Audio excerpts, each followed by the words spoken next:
Atos 2, 42, e perseveravam na doutrina dos apóstolos, na comunhão, no partir do pão e nas orações.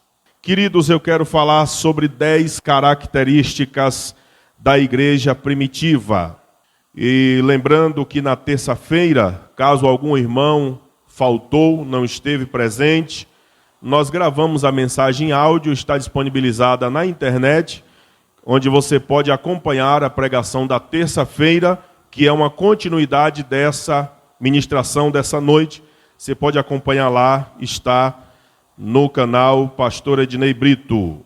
Meus queridos irmãos, a Igreja de Jesus havia sido inaugurada naqueles dias e o Espírito Santo havia sido derramado na vida dos crentes de uma maneira poderosa e cumprindo o que Jesus havia dito no Evangelho segundo Lucas, que eles precisavam, os cristãos, ficar em Jerusalém até que do alto fossem revestidos de poder. E é claro, queridos, que quando a gente lê o livro de Atos, a gente vê nitidamente que a igreja, ou que a presença de Deus era vívida na vida da igreja e de cada crente em especial. Só que tudo o que eles precisavam fazer para manter, queridos, a chama acesa, era persistir em tudo o que eles aprenderam de Jesus através dos santos apóstolos. E graças ao trabalho histórico do evangelista Lucas, nós temos um registro das características da igreja. E eu gostaria, queridos irmãos, de que os irmãos pudessem perceber as características daquela igreja mencionadas pelo Dr. Lucas, não apenas com o seu intelecto, com a sua mente, com a sua razão, com a sua psique, mas que você também concebesse em seu coração com uma disposição de pegar esses exemplos como sinalizadores, como igreja desse tempo, para, assim como a igreja daquele tempo agradou a Deus e fez uma linda história, nós, seguindo aquelas mesmas características e aqueles mesmos exemplos, possamos também marcar o tempo da nossa existência aqui ou onde quer que Deus venha a nos levar. E eu quero mostrar para os irmãos quais são as características da igreja primitiva e a urgente necessidade de nós imitar as características daquela igreja que foi tão poderosa. Basta você ler o livro de Atos, do capítulo 1 ao capítulo 28, e você vai perceber o quanto que aquela igreja era uma igreja brilhante, era uma igreja espetacular, e era uma igreja que fazia a diferença. Onde chegava os crentes de Jerusalém, chegava a glória de Deus, chegava a pregação do Evangelho, chegava os sinais e os milagres, porque aquela igreja havia sido submergida no poder do Espírito Santo de Deus.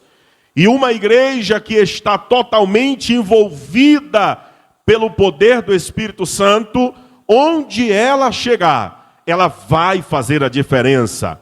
Onde essa igreja chegar, ela vai marcar a vida das pessoas, porque o poder do Espírito Santo na vida da igreja tem exatamente essas finalidades, de fazer com que a igreja chegue no lugar e aquele lugar se torne propriedade peculiar do Deus da igreja. Mas, queridos irmãos, mostrando aqui algumas das características desta brilhante igreja. Vejamos o que está escrito em Atos 2:42. E perseveravam na doutrina dos apóstolos. Como já disse, a igreja de Atos, ou a igreja primitiva, era uma igreja brilhante, porque era uma igreja que aprendia. Mas claro, queridos irmãos, que a igreja de hoje também aprende. Só que nós temos um diferencial, meus amados, é que quando a gente vai ler os atos dessa igreja, nós vamos perceber que a igreja de Atos não aprendia qualquer coisa. E não aprendia simplesmente para galgar conhecimento, para se tornar uma biblioteca ambulante, ou uma enciclopédia ambulante, ou uma teologia sistemática ambulante. Não. A igreja de Atos aprendia para fazer a diferença na vida das pessoas e nos lugares onde esta igreja chegava. Mas já disse a respeito da igreja que aprendia, e quero falar agora sobre a outra característica dessa igreja. E que igreja era essa? Ou que característica é essa? A igreja primitiva, queridos, era uma igreja em comunhão. Veja o que diz o verso 42. Perseveravam na doutrina dos apóstolos e na comunhão. Então, a igreja primitiva perseverava na comunhão. Era uma igreja onde os crentes tinham comunhão. Não precisa você me responder, porque é uma pergunta só para reflexão. Mas você tem comunhão com os seus irmãos? Não precisa responder não, é só para pensar. Porque a igreja primitiva, os crentes se reuniam, tipo nós estamos reunidos aqui, mas eles se reuniam em comunhão. Não se reuniam apenas por se reunir, mas para manifestar aquela comunhão que havia entre eles. Há quem pense, queridos, a palavra comunhão de um sentido ou com um significado bem simplório. Eu começo dizendo o que não é comunhão. Exemplo, comunhão não é apenas ficar juntos. Por quê? Porque até inimigos ficam juntos, irmãos. Mas comunhão do grego é koinonia, que traz o sentido de fraternidade, participação conjunta, intimidade. Comunhão é fraternidade, participação conjunta é intimidade.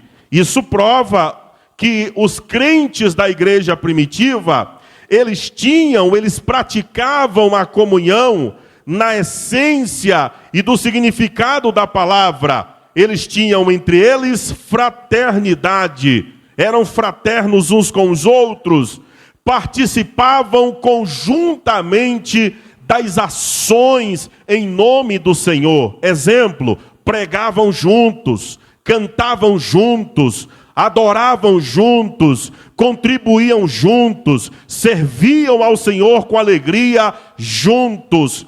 Isto é comunhão. Vale dizer que a igreja primitiva também sofria juntos, porque tem muita gente que até se alegra junto, mas a verdadeira comunhão, ela rompe essa barreira do alegrar junto, para também o chorar junto, porque nós precisamos compreender a riqueza da comunhão em todos os contextos que os nossos irmãos estão vivendo. Então, se eu tenho comunhão com você e você está sofrendo, a nossa comunhão me fará sofrer com você. Se eu tenho comunhão com você e você está feliz, a nossa comunhão me fará estar feliz com você. Se eu tenho comunhão com você e você está vivendo uma situação complicada, difícil, eu preciso também participar com você daquele momento e cumprir o que está escrito na palavra. Alegrai-vos com os que se alegram e chorai com os que choram. Como é o nome disso, pastor? Alegrar com quem está alegre, chorar com quem está triste. Comunhão. O nome disso é comunhão. Então, comunhão traz o sentido de fraternidade, traz o sentido de participação conjunta, mas comunhão também traz o sentido de intimidade. Sabe, queridos irmãos, que nós não podemos ser uma igreja que se diz ter comunhão sem ter intimidade uns com os outros. Eu não estou falando intimidades que ultrapassam alguns limites, mas eu estou falando intimidade de poder compartilhar com você alguma coisa sem eu ter a preocupação de que você vai usar aquilo que eu lhe falei para poder colocar o meu pescoço na guilhotina. Do contrário, isso não seria comunhão, isso seria covardia. Do contrário, isso não seria comunhão, isso seria traição. Do contrário, isso não seria comunhão, isso seria inimizade ou qualquer uma coisa negativa que você queira imaginar. Mas a comunhão que nós precisamos ter ou desenvolver me fará íntimo seu e você a mim. É isso que nós entendemos e que a própria linguagem grega traz para nós sobre comunhão, que é koinonia. Comunhão, queridos, aqui no texto bíblico envolvia compartilhar bens, fazer refeições juntos, orar juntos, se importar uns com os outros. Não precisa você me responder, é só para reflexão. É só para reflexão. Você se importa com o seu irmão?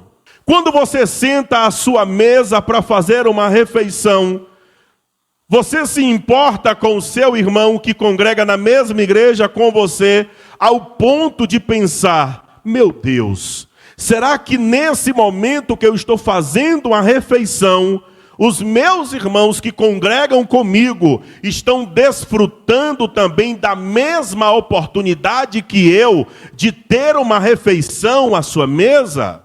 Comunhão envolve compartilhar bens.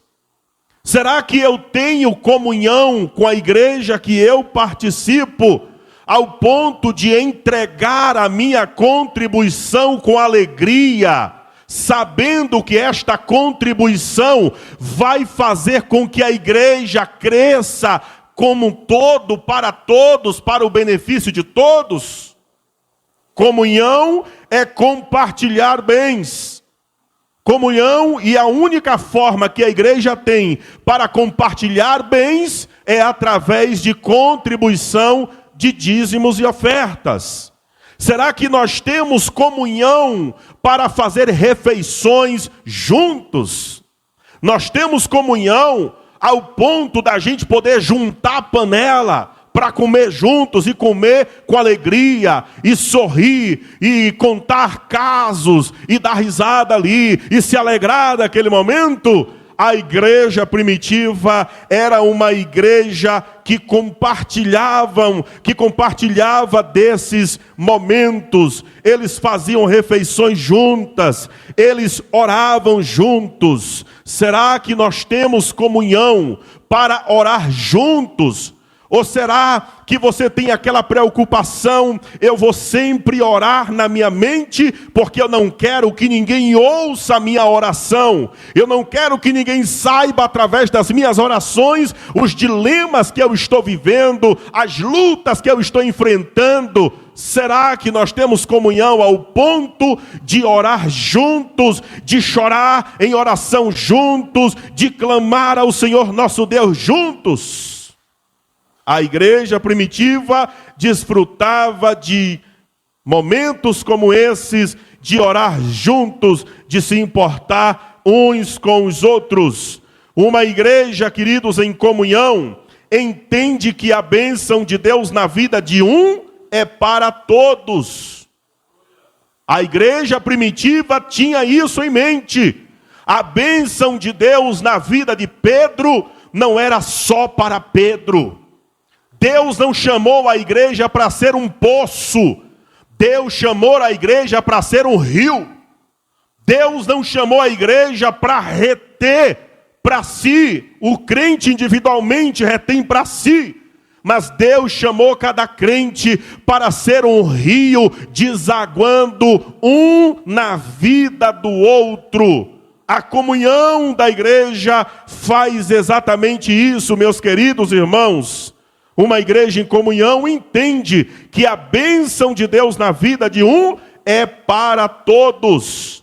A comunhão movia os crentes em Jerusalém a orarem uns pelos outros. Não precisa você me responder, é só para reflexão. Você se importa em quando ajoelha para orar pelos seus irmãos? Ou você só consegue visualizar na oração a sua própria vida e da sua família? Uma igreja em comunhão, ela ora uns pelos outros. Uma igreja em comunhão, ela quer saber, os crentes dela, quer saber a dificuldade que um e outro está passando, mas não é para ficar falando com os homens aqui da terra, mas é para se colocar diante de Deus e orar com conhecimento de causa, para que quando a vitória chegar, todos possam se alegrar, porque todos se envolveram com a causa daquele crente que estava sofrendo.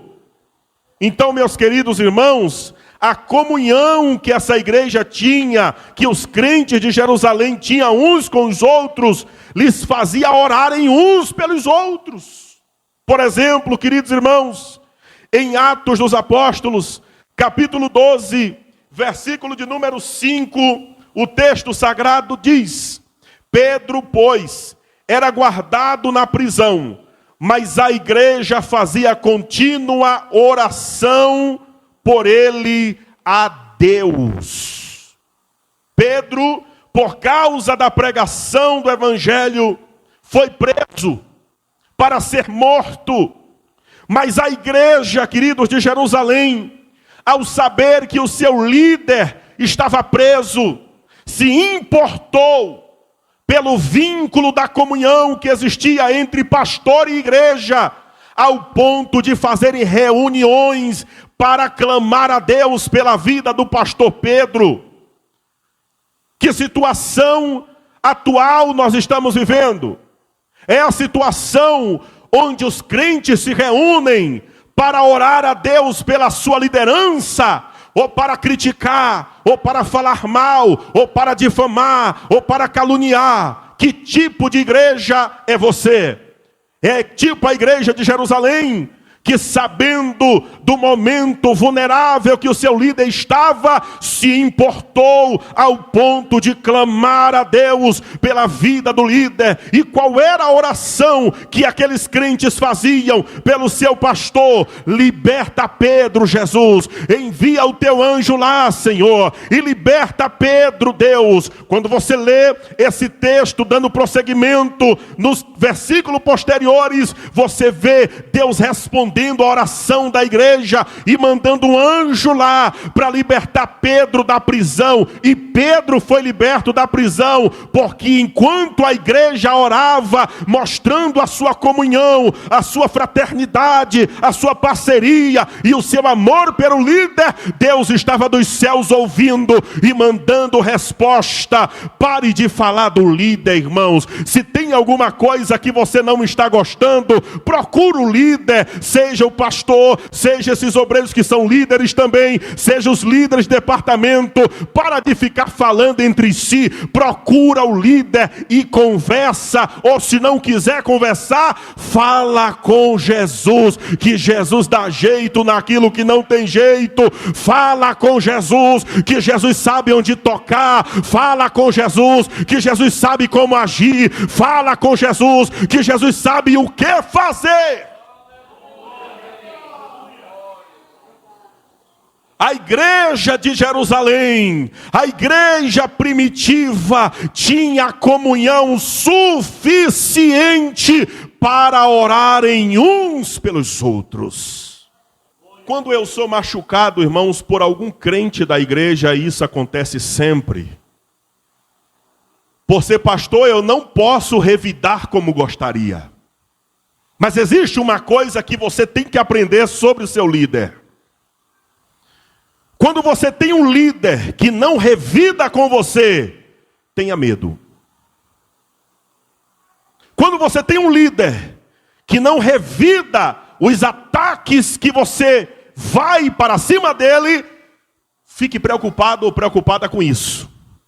Porque líder que não revida com crente, está falando com Deus sobre as dores que ele está sentindo, porque o crente está provocando nele. E é muito melhor quando o líder se comporta assim. Porque quando ele se comporta ao contrário disso, ele torna o problema ainda maior.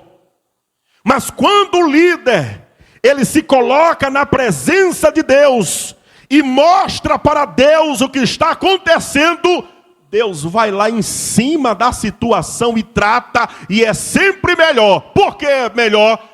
Porque sem que o líder fale uma palavra, Deus vai lá no coração do crente que está maltratando o seu irmão e trata com ele. Não entre na briga de gente que Deus está tratando, senão o chicote de Deus vai estralar nas suas costas.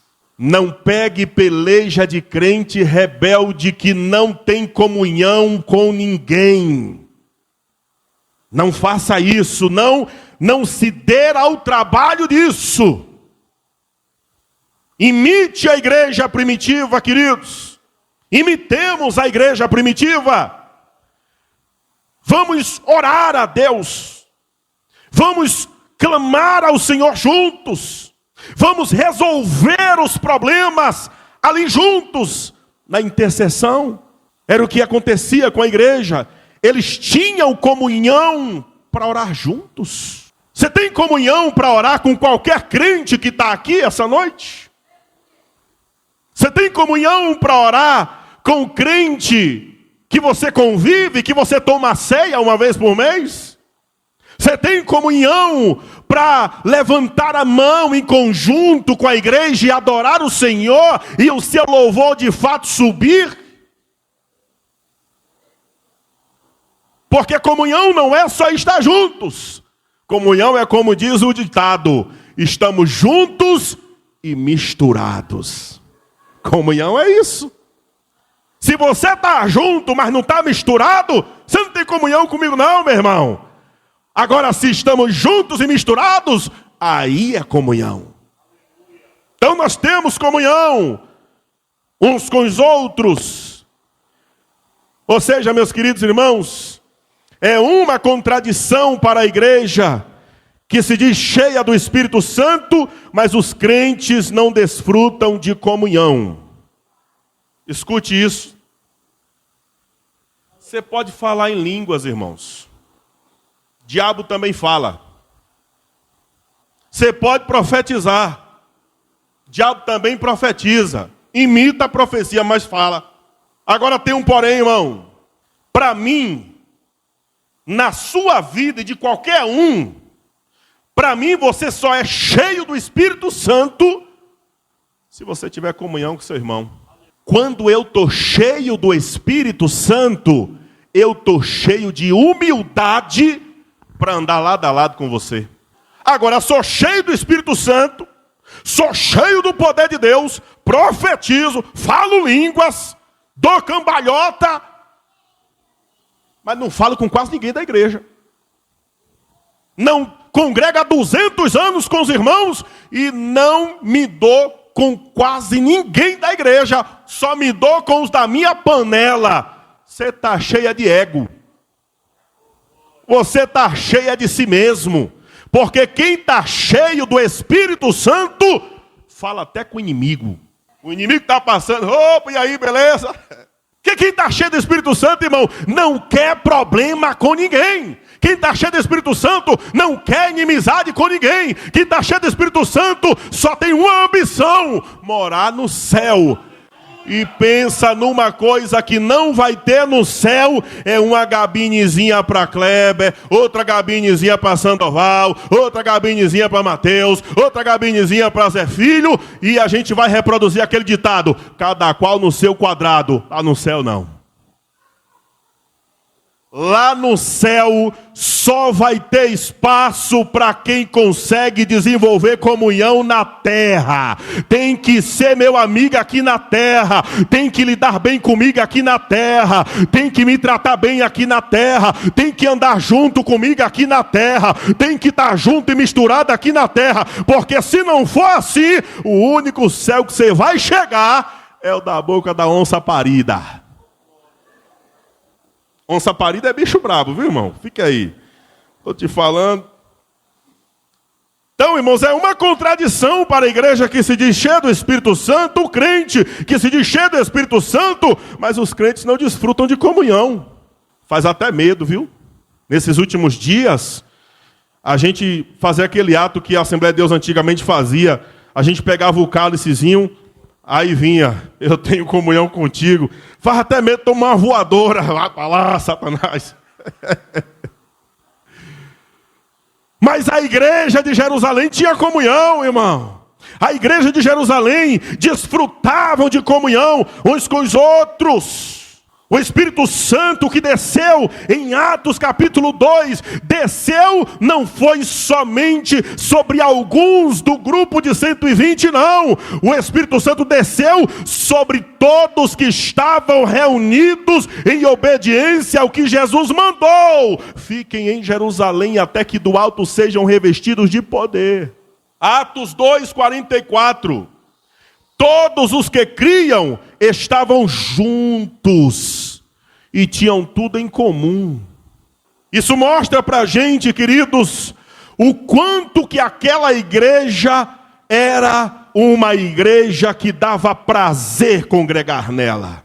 Aí você diz assim: pastor, pela leitura que o senhor está fazendo, a igreja de Jerusalém era a igreja perfeita e não tinha nenhum problema nela. Eu faço só uma pergunta para você. Existe problema em família?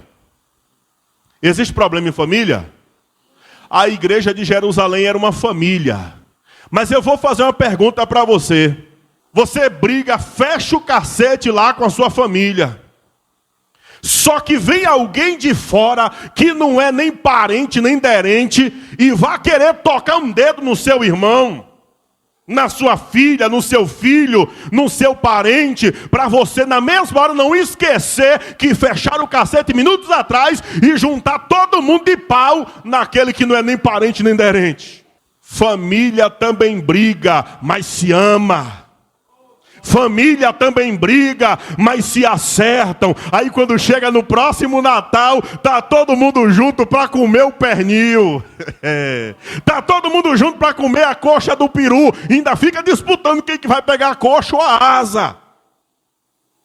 Família briga, irmão. Na igreja primitiva tinha as desavenças, mas o fluir do Espírito Santo não deixava o negócio se prolongar por muito tempo. Então, se você congrega aqui, irmão, e já faz muito tempo que você não tem comunhão com alguém, marca um almoço na sua casa e chama ela, chama ele. E me chama também, porque eu estou te ajudando, dando um conselho. Me chama também, para eu ajudar a comer esse negócio lá. Então é assim que a igreja subsiste, irmão. Jesus disse que uma casa dividida, ela não vai prevalecer. O que é uma casa dividida? É uma casa sem comunhão. Aqui é meu quadrado, não venha não, senão eu lhe pego, viu? Aí tá bom, fica cada quem no seu quadrado, de jeito nenhum. A igreja do Senhor não existe para esse negócio de cada quem no seu quadrado, coisa nenhuma. A igreja do Senhor existe para um dizer ao outro: seu problema é meu também. Sua luta é minha também. Sua crise é minha também. Sua vitória é minha também. Sua peleja é minha também. Seu luto é meu também. Sua tristeza é minha também. A sua vitória é a minha vitória. A minha vitória é a sua vitória. Nós estamos juntos na luta ou na bênção, no monte ou no vale. Nós somos igreja de Deus. E a igreja de Deus existe para estar unidos em comunhão, saqueando o inferno e povoando os céus. Olha o que o texto diz, irmãos. Olha o que o texto diz. E perseveravam na doutrina dos apóstolos, na comunhão, no partir do pão e nas orações. Isto é, estava todo mundo envolvido com todo mundo. Irmãos, eu falo isso aqui com uma alegria que você não tem como sondar o que eu vou falar. Você não tem como dimensionar. E eu falo para os meus companheiros, se a gente conseguir repetir pelo menos 50% da comunhão dessa igreja, não tem quem impeça a gente de crescer nessa cidade, irmão. Não tem quem fique na frente da gente. Quando alguém vier falar mal de você, eu boto o pé na frente e digo: epa, não venha falar mal da minha irmã Zetinha não, senão nós vamos ter problema aqui. Aí quando alguém vem falar mal de mim, você: respeita meu pastor, feche sua boca, lave sua boca para falar do meu pastor, rapaz. Você nem conhece ele, nem congrega lá. Irmão, não vai ter demônio que fique na nossa frente não, irmão. Agora sabe qual é o problema? É você se juntar para lascar comigo. Aí que tá ruim o negócio. Mas se a gente entender que comunhão é isso, é você defender o seu irmão, é eu defender você, é a gente proteger uns aos outros, abraçar uns aos outros, desfrutar da presença de Deus juntos, não vai ter Satanás, não vai ter satanoa, não vai ter lapeta, não vai ter trancador de rua, não vai ter 7 saias, 7 shorts, 7 cueca, não vai ter nada que prenda a gente. Nós vamos passar por cima de tudo e o nome de Jeová vai ser glorificado. E você diz amém. Glória a Deus. Bom, parar por aqui. Queria falar mais, mas na terça-feira nós continuamos. Eu estou nisso aqui há um bocado de tempo, tá? Comecei terça, estou continuando hoje. Terça-feira a gente vai continuar, se Jesus permitir, até nós acabar essas 10 características da igreja primitiva. Quantos podem dizer glória a Deus? Glória a Deus. Fique em pé, por favor.